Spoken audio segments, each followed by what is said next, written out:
শুভেচ্ছা,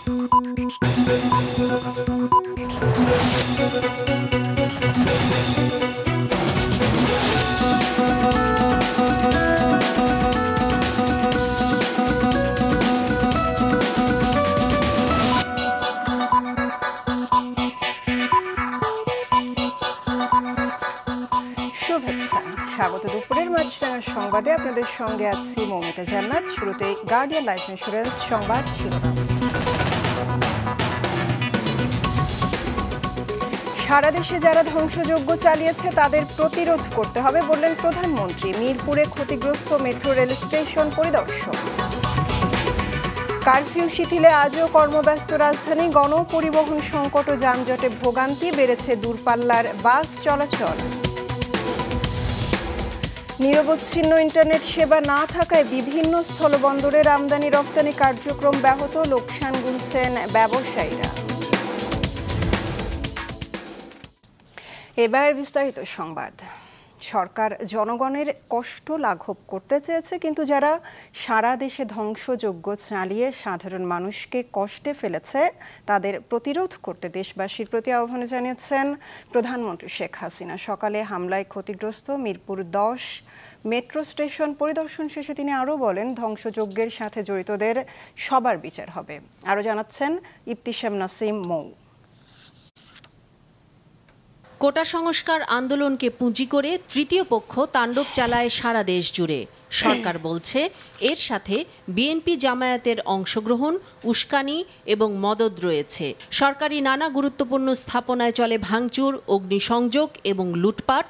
বাদ যায়নি দেশের গর্ব মেট্রো রেল।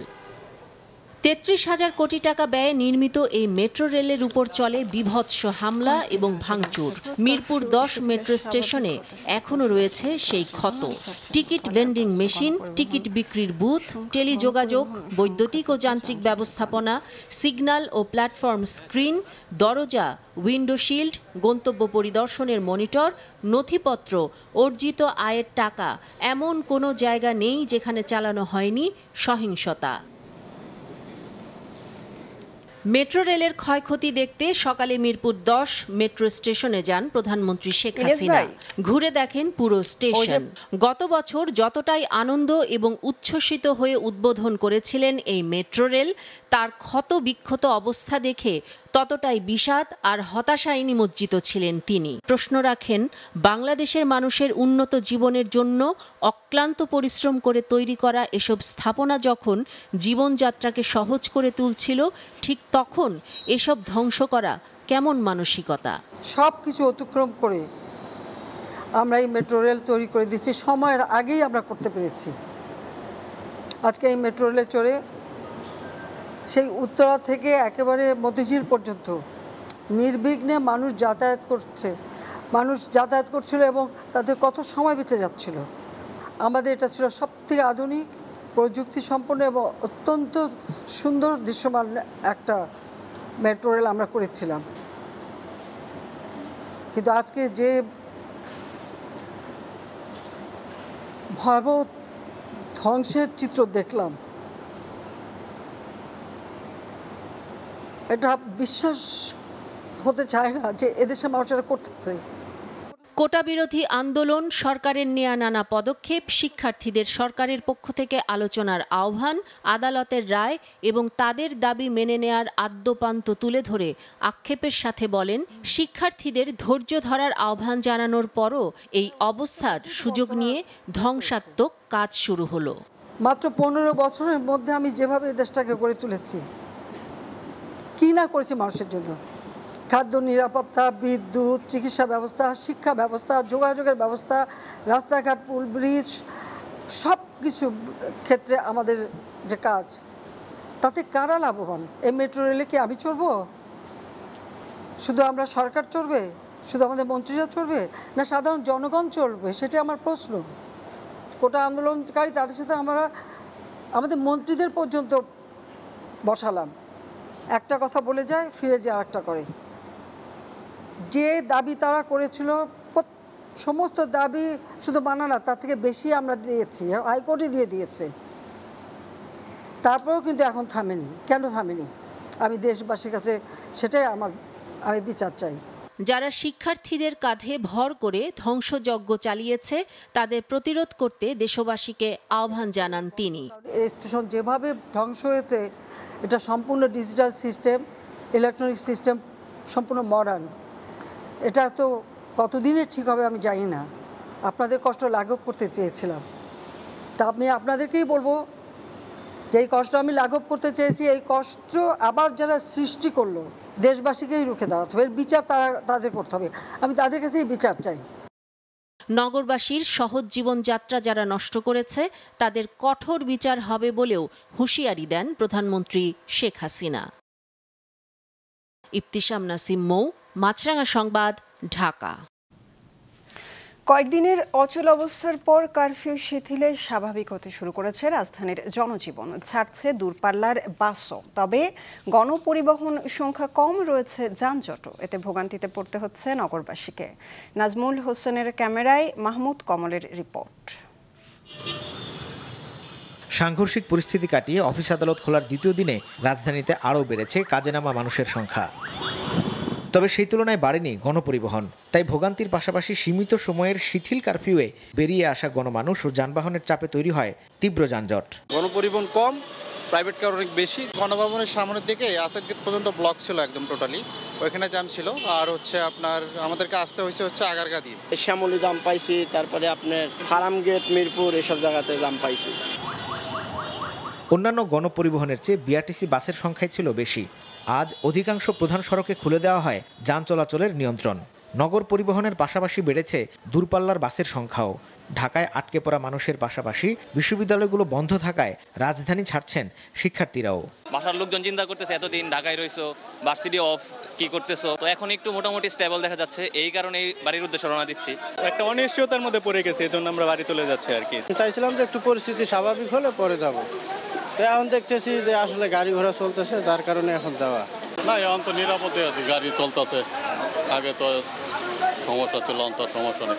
কালকে থেকে আজকে একটু যাত্রীর চাপ বেশি। সকাল 10টা থেকে কারফিউ শিথিল, আমরা তার কিছুক্ষণ আগে গাড়ি ছাড়ছি আর কি। সেরে আপনার এই গাড়িগুলো যাবে, আবার আমরা চালাবো আপনার 2:30 পর্যন্ত। তার মানে 5টার মধ্যে যাতে আমাদের গাড়িগুলো গন্তব্যে পৌঁছতে পারে। আমাদের পোস্টের সামনে কেউ দাঁড়াবে না। রাষ্ট্রীয় গুরুত্বপূর্ণ স্থাপনা ও সরকারি অফিসগুলোতে সতর্ক অবস্থানে রয়েছে পুলিশ, বিজিবি ও সেনা সদস্যরা। মাহমুদ কমল, মাছরাঙা সংবাদ, ঢাকা। বিএনপি জামায়াত সারি সারি লাশের উপরে দাঁড়িয়ে ক্ষমতায় যেতে চায় বলে জানিয়েছেন আওয়ামী লীগের সাধারণ সম্পাদক ওবায়দুল কাদের। সকালে রাজধানীর তেজগাঁওয়ে জেলা আওয়ামী লীগের কার্যালয়ে মহানগর উত্তর আওয়ামী লীগ আয়োজিত ঢাকা জেলার 4টি নির্বাচনী আসনের সমন্বয় সভায় তিনি একথা বলেন। সাধারণ সম্পাদক বলেন, বিএনপি জামায়াতের ক্যাডাররা ঘাপটি মেরে আছে, আবার তারা তাণ্ডব চালিয়ে ধ্বংসাত্মক কার্যক্রম চালাতে চায়। সাম্প্রতিক ঘটনাবলীর বিচার বিভাগীয় তদন্ত শুরু হয়েছে, কাউকে ছাড় দেওয়া হবে না। কাদের বলেন, তারেক রহমান কোটা আন্দোলনকে ঢাল হিসেবে ব্যবহার করে নির্মম হত্যাকাণ্ড চালিয়েছে, এর জবাব দেওয়া হবে। নেতাকর্মীদের নিজ নিজ এলাকায় অবস্থানেরও নির্দেশ দেন ওবায়দুল কাদের। তারা ক্ষমতা চায়, শান্তিপূর্ণ গণতান্ত্রিক পথ বিএনপি জামাতের পথ নয়। তাদের পথ দেশে অশান্তি সৃষ্টি করে, দেশে ধ্বংসযজ্ঞ সৃষ্টি করে, এর ভেতর তারা এই অশান্তি রক্তের উপর দাঁড়িয়ে ক্ষমতা দখল করতে তারা চায়। নিরবচ্ছিন্ন ইন্টারনেট সেবা না পাওয়ায় আমদানি রফতানি কার্যক্রমে এখনও গতিশীলতা আসেনি বেনাপোল সহ দেশের বিভিন্ন স্থলবন্দরে। বড় ধরনের লোকসান গুনছেন আমদানিকারক ও বন্দর ব্যবহারকারীরা। যশোর প্রতিনিধি রাহুল রায় এবং ব্রাহ্মণবাড়িয়া প্রতিনিধি আশেক মান্নান হিমেলের পাঠানো তথ্য ছবিতে ডেস্ক রিপোর্ট। বেনাপোল স্থলবন্দর ভারত থেকে দেশের শিল্প কারখানার বেশিরভাগ কাঁচামাল সহ বিভিন্ন পণ্যের একটি বড় অংশ আমদানি হয় এই বন্দর দিয়ে। কোটা আন্দোলনের জেরে সহিংসতায় দেশজুড়ে ইন্টারনেট বিপর্যয়ে গেল 19শে জুলাই থেকে অটোমেশন প্রক্রিয়ার পরিবর্তে ম্যানুয়াল পদ্ধতিতে বন্দরের বিভিন্ন কার্যক্রম সচল হয়, কিন্তু এই প্রক্রিয়ায় কাজের ধীরগতিতে সংকট দেখা দেয়। গতকাল থেকে সীমিত পরিসরে ইন্টারনেট চালু হলেও নিরবচ্ছিন্ন সেবা না পাওয়ার অভিযোগ করেছেন বন্দর ব্যবহারকারী ও সিএনডেফ এজেন্টরা। মূলত সমস্যা হচ্ছে আমাদের নেটওয়ার্কের। কারণ আমাদের কাস্টমসে কাজ করতে গেলে সমস্ত কম্পিউটারে কাজ করতে হয়, মোবাইলে আমরা বিভিন্ন জায়গায় নেটের মাধ্যমে যোগাযোগ করি আমদানি রপ্তানিকারক, এক্সপোর্টার, ইম্পোর্টার সবার সাথে, এবং বিভিন্ন মেসেজ দিতে হয়। সকল কর্মকাণ্ড থেকে আমরা থেমে আসি। আগে যেখানে বেনাপোল বন্দর দিয়ে গড়ে প্রতিদিন 350 থেকে 400 ট্রাকে করে ভারতীয় বিভিন্ন পণ্য আমদানি হতো, সেখানে ম্যানুয়াল প্রক্রিয়ায় টানা 5 দিন গড়ে মাত্র 10 থেকে 15টি ট্রাক এলেও গতকাল এসেছে 37টি। এইটা যদি বন্ধ থাকে তত সমস্যা হবে। যেখানে আমদানি নির্ভরশীল আমাদের দেশ, আমি মনে করি, কারণ আমাদের বেনাপোল দিয়ে যদি ডেইলি 400 ট্রাক পণ্য আসে, চট্টগ্রামে কি পরিমাণ আরও আসতেছে, ঢাকায় সিটিতে আসতেছে, এয়ারপোর্টে আসতেছে, মোংলা আসতেছে, সোনামসজিদ আসছে, ভুমরা আসছে, বিভিন্ন পোর্ট ইন্ডিয়াতে পণ্য আসছে। আর এই পণ্য যদি বন্ধ থাকে তো আমাদের তো সমস্যা অবশ্যই প্রকট ধারণ করবে। এদিকে নিরবচ্ছিন্ন ইন্টারনেট সেবা না পাওয়ার প্রভাব পড়েছে আখাউড়া স্থলবন্দরেও। স্বাভাবিক সময় এ বন্দর দিয়ে প্রায় $2 লাখ মূল্যের হিমায়িত মাছ, রড, সিমেন্ট, প্লাস্টিক ও ফার্নিচার সহ অন্তত 15 থেকে 20 ধরনের পণ্য রফতানি হয়। অথচ গতকাল ইন্টারনেট চালু হলেও মাছ ও সিমেন্ট ছাড়া অন্য কোনো পণ্য রফতানি হয়নি, আর আমদানি শূন্যের কোঠায়। বিল এবং কাস্টমসের অন্যান্য বিষয়গুলো সবগুলোই অনলাইনের মাধ্যমে পরিচালিত হয়। তো যেহেতু অনলাইন বন্ধ, সেহেতু এটা স্থবির। তবু ওই মাছটা শুধুমাত্র পচনশীল হওয়ার কারণে এটা যাচ্ছে, আর বাকিগুলা বন্ধ। এতে করে ব্যবসায়ীরা চরম ক্ষতিগ্রস্ত, পাশাপাশি এটার সাথে যারা সংশ্লিষ্ট সকলেই ক্ষতিগ্রস্ত। শিগগিরই বন্দরের কার্যক্রম পুরোদমে সচল করতে প্রয়োজনীয় ব্যবস্থা নেওয়ার আশ্বাস দেন সংশ্লিষ্ট কর্মকর্তারা। এই মধ্যে গতকালকে 37টা ট্রাক এসেছে পণ্য, তার আগের দিন 5টা, তার আগের দিন 7টা, খুব কম সংখ্যক এসছে। কিন্তু গতকালকে দিন 37টা, এবার আজকে মনে হয় অনেক ট্রাক বাড়বে আমদানি। তো আমাদের কাঁচামরিচের দাম 600 টাকা হয়েছে, কাঁচামরিচ কালকে কিন্তু প্রায় 25টার মতো ট্রাক এসছে।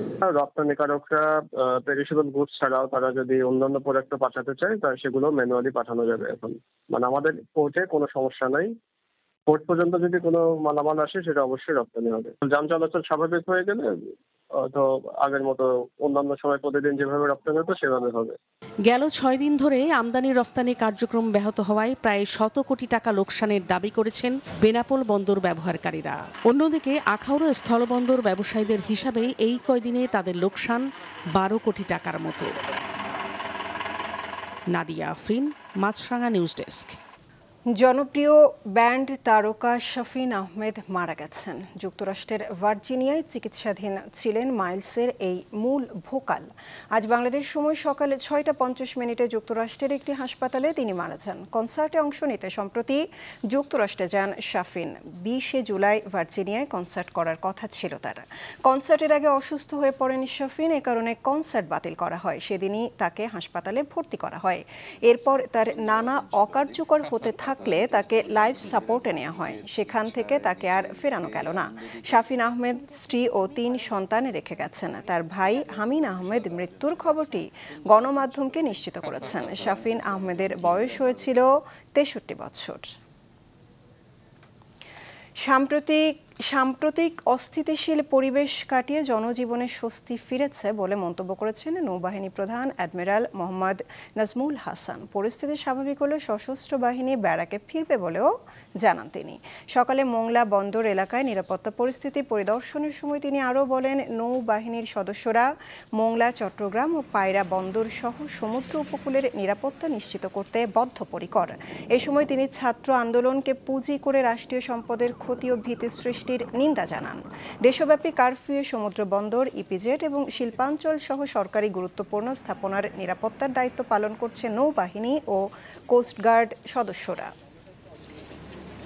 আমাদের বর্তমান যেই মোতায়েন রয়েছে সশস্ত্র বাহিনী, এটা সরকারি নির্দেশনা মোতাবেক যতদিন সম্ভব সেটা বজায় থাকবে। তবে আমার বিশ্বাস খুব শীঘ্রই সশস্ত্র বাহিনী মোতায়েনের আর কোনো প্রয়োজন হবে না এবং আইন শৃঙ্খলা রক্ষাকারী বাহিনী তাদের স্বীয় দায়িত্ব নিজেরাই পালন করতে সক্ষম হবে ইনশাল্লাহ। সুন্দরবনে ক্যামেরা ট্র্যাপিংয়ের মাধ্যমে বাঘ গণনা শেষ হয়েছে এবছর ফেব্রুয়ারিতে। প্রাথমিক তথ্য উপাত্ত বিশ্লেষণ করে বনে বাঘ বৃদ্ধির আভাস মিলেছে। 29 জুলাই বাঘ দিবসে তৃতীয় বাঘ জরিপের ফলাফল ঘোষণা করার কথা থাকলেও দেশের বর্তমান পরিস্থিতি বিবেচনায় তা পিছিয়ে দেওয়া হয়েছে আগস্টে। এস এম মিলনের ক্যামেরায় মোস্তফা জামালের রিপোর্ট।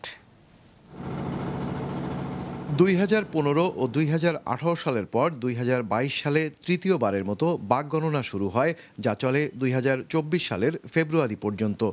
সুন্দরবনের সাতক্ষীরা, খুলনা ও বাগেরহাট রেঞ্জে 639টি গ্রিডে ক্যামেরা বসিয়ে সংগ্রহ করা হয় ছবি। ক্যামেরা ট্র্যাপিংয়ে প্রাথমিকভাবে বিভিন্ন প্রজাতির প্রাণীর 10.5 লাখের বেশি ছবি পাওয়া যায়। এর মধ্যে থেকে 7,500 বাঘের ছবি নিয়ে চলে বিশ্লেষণ, যা শেষ হয়েছে 7 জুলাই। অভয়ারণ্যগুলোতেই আমাদের মূলত বাঘের যে পরিবারটা বা বাঘের বাচ্চার ছবি আমরা সবচেয়ে বেশি পেয়েছি। বিশেষ করে যে সুন্দরবন পূর্ব অভয়ারণ্য এবং সুন্দরবন দক্ষিণ অভয়ারণ্য, সুন্দরবন পশ্চিম অভয়ারণ্য, এর মধ্যে সুন্দরবন পূর্ব অভয়ারণ্য, সুন্দরবন দক্ষিণ অভয়ারণ্যের মধ্যে আমরা এই বাচ্চার ছবি বেশি পেয়েছি। প্রাকৃতিক কারণে সুন্দরবনের জল ও স্থলে লবণাক্ততার পরিমাণ বেড়েছে, যার প্রভাব পড়েছে বাঘের অবস্থান ও ঘনত্বেও। এ তথ্য উঠে এসেছে এবারের জরিপে তথ্য উপাত্ত বিশ্লেষণে। লবণাক্ততার এলাকা থেকে যেখানে লবণ কম, সে এলাকায় আমাদের বাঘের যে সংখ্যা এবং বাঘের ছবি সেগুলি অনেক বেশি পাচ্ছি। ইভেন বাঘের যে সফল পরিবার, যে বাঘের বাচ্চা এবং বাঘের মেল বাঘ এবং পুরুষ বাঘ এবং মহিলা বাঘ, সেই বাঘের সংখ্যাগুলোও আমরা দেখতে পাচ্ছি যে আমাদের পূর্ব দিকেই বেশি পশ্চিম দিকের তুলনায়। গেল 2 জরিপে খুলনা রেঞ্জে বাঘের সংখ্যা কম পাওয়া গেলেও এবারে তা বেড়েছে। মোট বাঘের সংখ্যায় এর প্রতিফলন ঘটবে বলছে বন বিভাগ। খুলনা রেঞ্জে আমরা প্রচুর বাঘের ছবি পেয়েছি। এটা আমাদের জন্য একটা আশ্বাসের বিষয় এবং গৌরবের বিষয় যে বাঘ খুলনা রেঞ্জে ফেরত এসছে এবং বাঘ সেখানে প্রজনন করছে। বাঘের সংখ্যাটা এবং বাঘের ঘনত্বটা এটাই মূল নিয়ামক হিসাবে কাজ করবে। 2015 সালের বাঘ শুমারি অনুযায়ী সুন্দরবনে প্রজনন সক্ষম বাঘ ছিল 106টি। 2018 সালের জরিপে যা বেড়ে দাঁড়িয়েছিল 114টিতে। মোস্তফা জামাল, মাছরাঙা সংবাদ, খুলনা।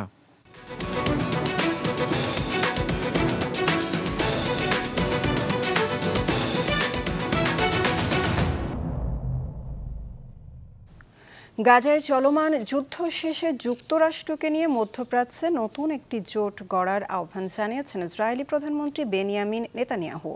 মার্কিন কংগ্রেসের যৌথ অধিবেশনে দেওয়া ভাষণে তিনি বলেন, হামাস ও ইরান সমর্থিত গ্রুপের বিরুদ্ধে লড়াইয়ে যুক্তরাষ্ট্র ইসরায়েলের অভিন্ন স্বার্থ জড়িত। এ সময় গাজায় অবিলম্বে যুদ্ধবিরতির দাবিতে ক্যাপিটল ভবনের বাইরে বিক্ষোভ করেছে হাজারো মানুষ।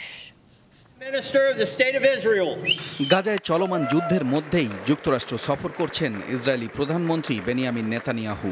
গতকাল মার্কিন কংগ্রেসে ঢোকার মুহূর্তে করতালি দিয়ে তাকে স্বাগত জানান আইন প্রণেতারা। এরপর যৌথ অধিবেশনে ভাষণ দেন নেতানিয়াহু।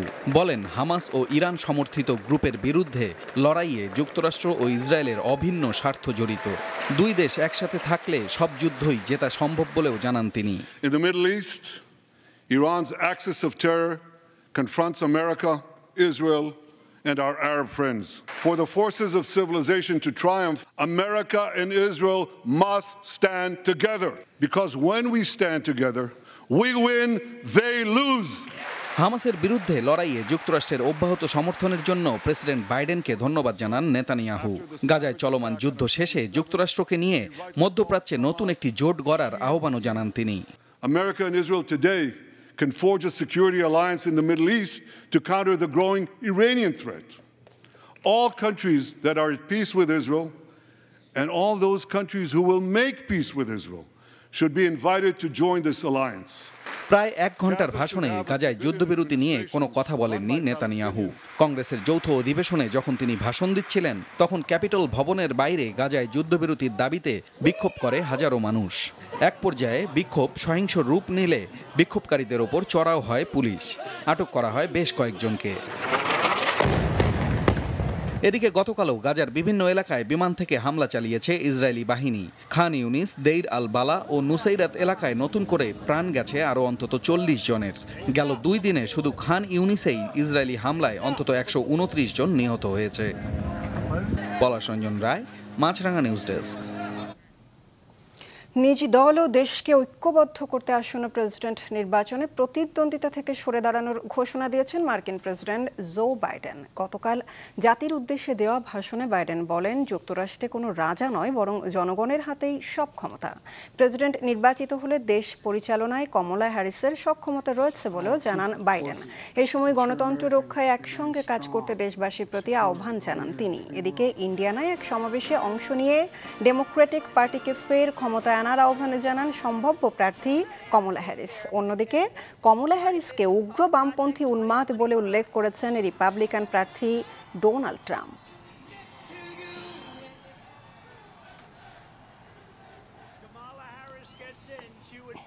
দুপুরের সংবাদ শেষ করছি, যাবার আগে গার্ডিয়ান লাইফ ইন্স্যুরেন্স সংবাদ শিরোনামগুলো আরও একবার। সারা দেশে যারা ধ্বংসযজ্ঞ চালিয়েছে তাদের প্রতিরোধ করতে হবে বললেন প্রধানমন্ত্রী। মিরপুরে ক্ষতিগ্রস্ত মেট্রো রেল স্টেশন পরিদর্শন। কারফিউ শিথিলে আজও কর্মব্যস্ত রাজধানী। গণপরিবহন সংকট ও যানজটে ভোগান্তি বেড়েছে দূরপাল্লার বাস চলাচল। নিরবচ্ছিন্ন ইন্টারনেট সেবা না থাকায় বিভিন্ন স্থলবন্দরের আমদানি রপ্তানি কার্যক্রম ব্যাহত, লোকসান গুনছেন ব্যবসায়ীরা। এই ছিল এখনকার মতো। ফেসবুক আপডেট পেতে ভিজিট করুন মাছরাঙা টেলিভিশনের পেজে। ইউটিউব চ্যানেলও দেখতে পারেন আমাদের সংবাদ, প্রতিবেদন ও অনুষ্ঠান। আমাদের পরবর্তী সংবাদ বিকেল 5টায় দেখার আমন্ত্রণ রইল।